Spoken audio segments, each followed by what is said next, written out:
Hello Year 5, how's it going? I thought I'd do another little video for you, just in case some of you are struggling to remember about modal verbs. We have done modal verbs this year. We did it, I especially remember it when we did Firework Maker's Daughter, when Leela was writing a persuasive letter to her father Lauchin to ask him if she could become a firework maker.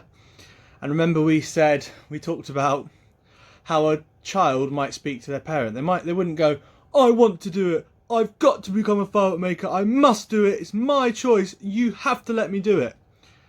I don't think parents would let children do things if they spoke to them like that. This time though, we're writing a letter from a parent to a child. So we've got to still get the balance right with our modal verbs. We're not going to be too strong. But at the end of the day, they're Liam's parents and Liam's got to listen to them. So we've got to get the right balance and make sure we use the proper words. But I thought I'd do a little video just to remind us about the difference between the two types of modal verbs. Modal verbs show us two things. They show us possibility and they show us certainty. So if I said, I could go out for a walk today, what would that be? I could go out for a walk today. Would that be a possibility or would it be a certainty? I could. Yeah, that's right. It's a possibility. It might happen. Okay, if I said I will go for a run today, is that a possibility or a certainty? That's right. It's a certainty. So I'm going to read out some sentences. I want you to just have a little think if you can figure out whether this is going to be a certainty or a possibility. And in your GPS lesson, you're going to write just 3 sentences and you're going to say whether each one is a possibility or a certainty. And then you're going to take those sentences and then when you've written your draft of your letter, you should be using some modal verbs in there. We'd expect maybe 2 or 3 in your letter. Don't want to use it every sentence because it can get a bit boring, can't it, if we use the same technique every sentence. Right, let us see. The first one, in my best Liam's dad accent. Are we ready? The first one is, you could change, Liam.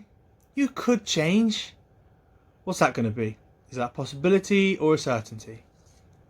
You could change.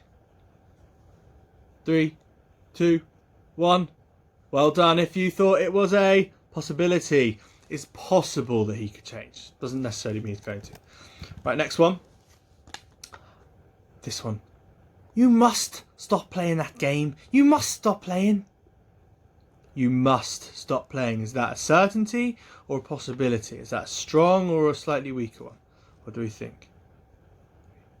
2, 1. Well done if you got certainty. Good job. Give yourself a round of applause. Next one. You could try to make some new friends.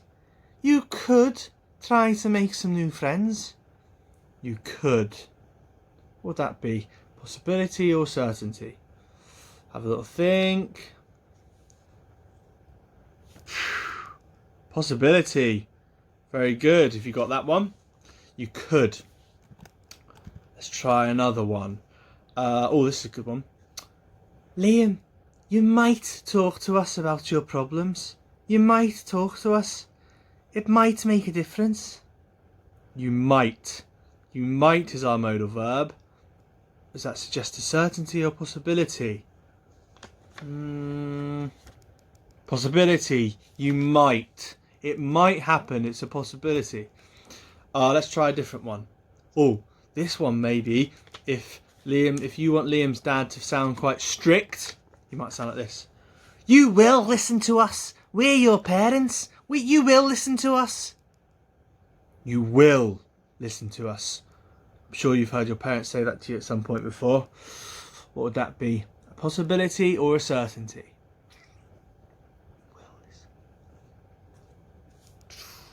Well done. You will. It's a certainty. So, if you got all those right, well done. If you didn't, have a think about it. Read back through the slideshow. Have a little think. Maybe look up, search online modal verbs to remind yourself.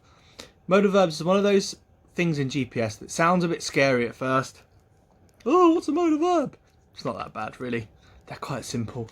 And in a test, all you're going to need to be asked is the difference. Does this show certainty or possibility?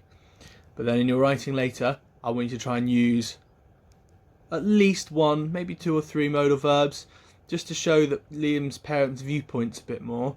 And maybe Liam's dad might be quite strict. We might make him want to sound strict but understanding. So I understand that you're having problems because you're so tall, but you could talk to us about it. You could. You know, his parents might want to be understanding. If they're understanding, maybe Liam might open up to them a bit more and share some of his problems, some of his feelings.